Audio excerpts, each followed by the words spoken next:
Bienvenidos otra vez. Hoy toca cerrar el culebrón de Ferran Torres, y os aviso, esto ya no es un rumor, ya no es un podría pasar. Es un hecho consumado. Acuerdo total con el PSG. Se va. Pero hoy no me voy a quedar solo en la parte fría de las cifras y las negociaciones.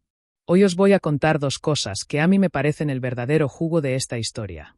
Primero, que Lamine Yamal y Rafinha, sus propios compañeros, no están nada contentos con quién puede llegar para sustituirlo.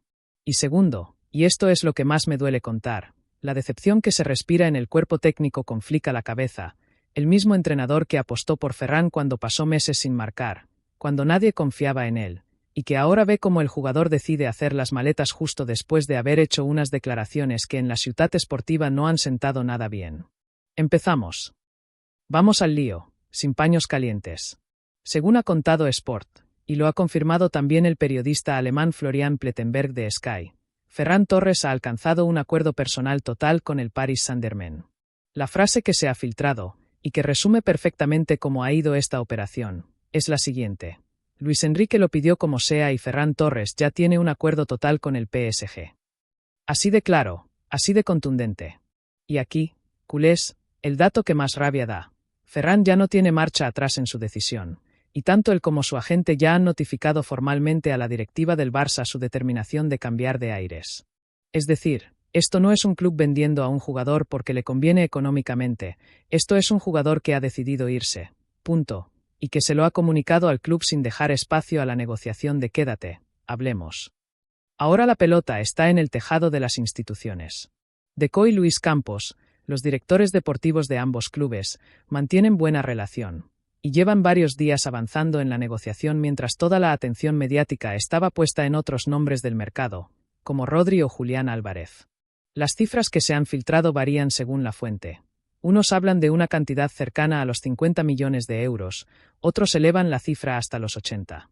Lo que está claro, culés, es que el Barça va a hacer caja con esta operación, y no poca. Y aquí, culés, toca hablar de los motivos de fondo, porque esto no ha surgido de la nada.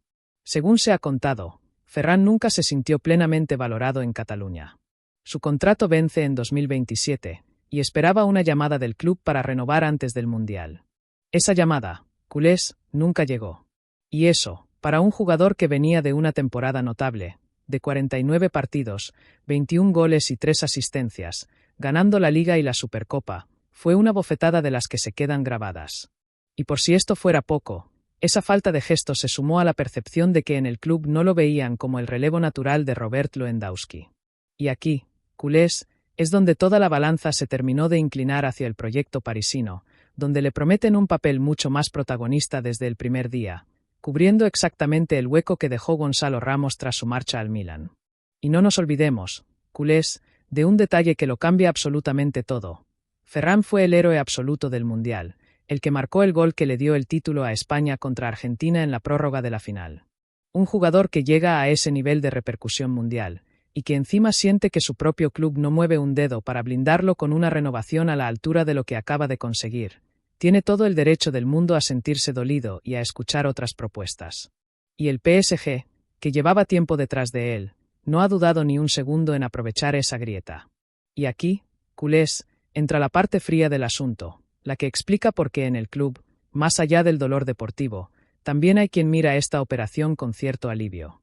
Esa inyección de dinero fresco que llega por el traspaso de Ferran le permitiría al Barça avanzar con fuerza en la operación Julián Álvarez, el gran objetivo prioritario del área deportiva, el mismo culebrón judicial que ya os contamos hace unos días con el Atlético de Madrid demandando al club ante la FIFA. Y aquí, culés, quiero leeros textualmente cómo se ha explicado la postura de Flick en este asunto, porque tiene su matiz importante. Hansi Flick aprecia a Ferran, pero comparte la visión de que un traspaso de este calibre abre la puerta a reforzar otras posiciones.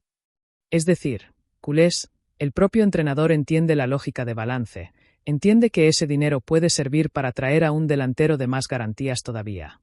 Pero entender la lógica económica y estar contento con perder a un jugador que le dio la cara en los momentos más duros son dos cosas completamente distintas, y aquí es donde yo quiero pararme un rato, porque creo que es la parte más humana de toda esta historia. Y aquí, culés, me pongo el delantal de filósofo de barrio, porque esto que os voy a contar ahora no es una cita textual de nadie. Os lo digo con total honestidad, es mi lectura de la situación después de juntar todas las piezas del puzzle. Y creo que merece la pena que lo penséis conmigo con calma. Acordaos, culés, de la temporada en la que Ferran pasó meses sin ver portería. Meses. Una racha durísima, de esas que hunden a cualquier delantero, de esas que en cualquier otro club le hubieran costado el sitio en el equipo sin contemplaciones. Y sin embargo, Flick, en vez de sentarlo en el banquillo y olvidarse de él, siguió dándole minutos, siguió confiando, siguió apostando por su recuperación. Y el jugador, con el tiempo, respondió, se ganó galones, apareció en los partidos grandes, y acabó siendo el héroe absoluto de un mundial. Y ahora, culés, después de todo ese respaldo, después de esa apuesta de un entrenador que se la jugó por él cuando nadie más lo hacía, Ferran decide hacer las maletas. Y no lo hace en silencio, no lo hace con discreción. Lo hace después de una serie de declaraciones estos últimos días que, sinceramente, en el vestuario y en el cuerpo técnico no han sentado nada bien. Declaraciones que dejaban entrever ese malestar por no sentirse valorado, esa sensación de agravio comparativo, ese discurso de aquí no me quieren lo suficiente que, viniendo de quien viene, después de todo lo que Flick invirtió en él en los momentos más difíciles, a mí personalmente me parece que tiene un puntito de ingratitud deportiva que no se puede pasar por alto. Y esto no es una crítica gratuita al jugador, quiero que quede clarísimo. Entiendo perfectamente que un futbolista, después de ganar un mundial, quiera maximizar su carrera, buscar galones, buscar el reconocimiento económico que cree merecer. Eso es totalmente legítimo. Pero también entiendo, y mucho, la decepción de un entrenador que apostó fuerte por él en el peor momento, y que ahora ve cómo, a la primera de cambio que llega una oferta atractiva, el jugador se planta y dice me voy, casi sin dejar espacio a una conversación sincera antes de tomar la decisión definitiva. Esto, culés, es fútbol moderno en estado puro. La lealtad, cuando aprieta el reloj del mercado, dura lo que dura. Y aquí, viene la parte que a mí más me sorprende de toda esta historia, la que muy pocos canales os están contando con esta claridad. Porque resulta que la salida de Ferran ha obligado a Laporta y a Deco a iniciar la búsqueda urgente de un nuevo delantero centro.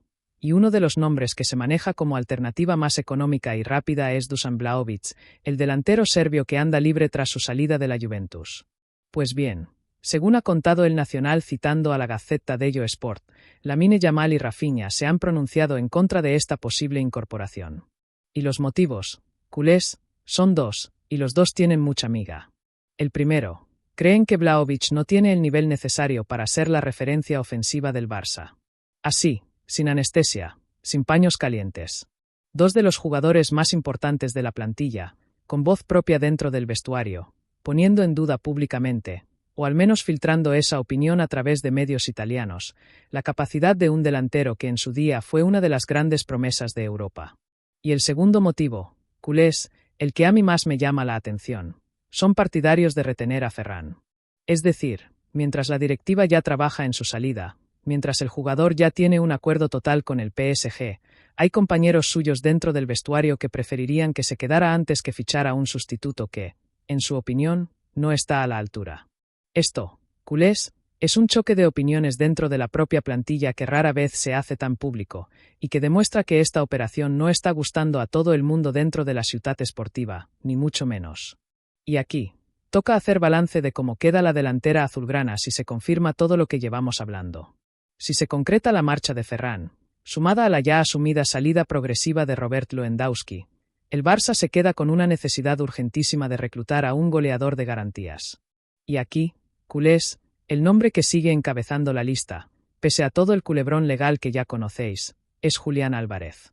No se ha renunciado a esa operación, ni mucho menos, y con el dinero que llega por Ferran, la vía se refuerza todavía más. Pero, y esto también hay que decirlo con claridad, el club mantiene abiertas otras vías más fáciles y económicas por si la operación Julián sigue estancada por culpa del pulso legal con el Atlético. Y ahí es donde entra Vlahovic, el nombre que ha generado ese rechazo interno que os acabo de contar. Así que el panorama, culés, queda así. Ferran hace las maletas rumbo a París, Lewandowski en la recta final de su ciclo, Julián Álvarez como prioridad absoluta pero con obstáculos judiciales de por medio, y Vlahovic como plan B que ni siquiera convence a los propios compañeros de vestuario. Un mes de agosto de infarto, culés, os lo aseguro. Y mientras en Barcelona se cuece este lío, En París no se quedan quietos, culés. Además de cerrar a Ferran, el PSG acelera también por el extremo belga Mika Götze, del Ajax, con una oferta que según Fabrizio Romano supera los 40 millones de euros, y con el jugador de 21 años ya dando el visto bueno a la operación. Götze viene de una temporada explosiva en la Eredivisie, con 32 partidos, 17 goles y 12 asistencias, una de las grandes revelaciones del fútbol neerlandés.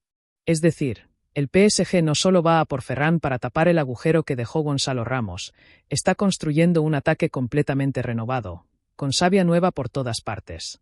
Y esto, sinceramente, refuerza la idea de que Luis Enrique tiene un plan muy claro en la cabeza para este proyecto, y que Ferran no es una pieza aislada, es parte de una reestructuración ofensiva mucho más ambiciosa. Vamos con los tiempos, que aquí también hay prisa.